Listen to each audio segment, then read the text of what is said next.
Dam management കുറ്റകരമായ അനാസ്ഥ വരുത്തിയുകൊണ്ടാണ് പ്രളയം എന്നല്ലേ പറയും. ഇപ്പോൾ എൻ്റെ സ്വന്തം നാട് മലപ്പുറത്താണ്, നിലമ്പൂരാണ്. നിങ്ങൾക്കറിയാം, നിലമ്പൂരിലാണ് ചാലിയാർ ഒഴുകുന്നത്. ഈ 2018 പ്രളയ സമയത്ത് ചരിത്രത്തിൽ ഇന്നു വരെ ഇല്ലാത്ത വിധം ചാലിയാർ കരകവിഞ്ഞ് ഗതി മാറി നിലമ്പൂർ പട്ടണത്തിൻ്റെ നടുവിൽ ഒരു വലിയ ലോറി തന്നെ മുങ്ങിപ്പോകുന്ന അത്ര വെള്ളമുയർന്നു. വീടുകൾ, കെട്ടിടങ്ങളെല്ലാം വെള്ളത്തിലായി. അതിൻ്റെ തീരങ്ങളിലാകെ വലിയ പ്രശ്നം വന്നു. ഇന്നു വരെ അങ്ങനെ ഉണ്ടായിട്ടില്ല. ഇത് ഞാൻ പറയാൻ കാരണം, ലോകത്തിൽ ഏത് ഡാമിൻ്റെ ഷട്ടർ തുറന്നാലും തുറന്നില്ലെങ്കിലും ചാലിയാറിൽ വെള്ളപ്പൊക്കം ഉണ്ടാവില്ല. എന്താ കാരണം എന്നറിയും? ചാലിയാറിൽ ഡാമില്ല, വേറെ കാര്യമൊന്നുമില്ല. അപ്പോ അണക്കെട്ടില്ലാത്ത നദികളിൽ ഉൾപ്പെടെയാണെന്ന് പ്രളയം. കേരളം മുഴുവനാണ് പ്രളയം ഉണ്ടായത്. ആ പ്രളയത്തിന്റെ ആഘാതം ഏതെങ്കിലും ഒരു സ്ഥലത്ത് മാത്രമല്ല.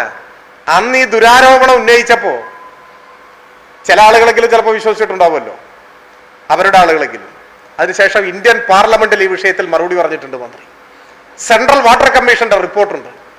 കേരള നിയമസഭയിൽ ഈ കാര്യം ചോദിച്ചിട്ടുണ്ട്. നമ്മുടെ അന്നത്തെ എറണാകുളം MLA ആണ് കേരള നിയമസഭയിൽ ഈ കാര്യം ചോദിച്ചത്.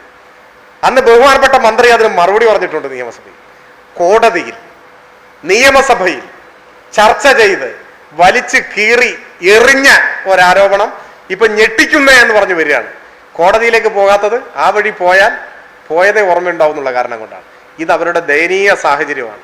തെരഞ്ഞെടുപ്പ് അടുത്തു വന്നപ്പോൾ കോൺഗ്രസ് നേതാക്കന്മാരുടെ മാനസികാവസ്ഥ എവിടെ എത്തി എന്നുള്ളതിന്റെ തെളിവാണ്. ഇത് മാത്രം മതി കേരളത്തിലെ തെരഞ്ഞെടുപ്പിന്റെ ഒരു ട്രെൻഡ് എന്താണ് എന്നിപ്പോൾ മനസ്സിലാക്കാം.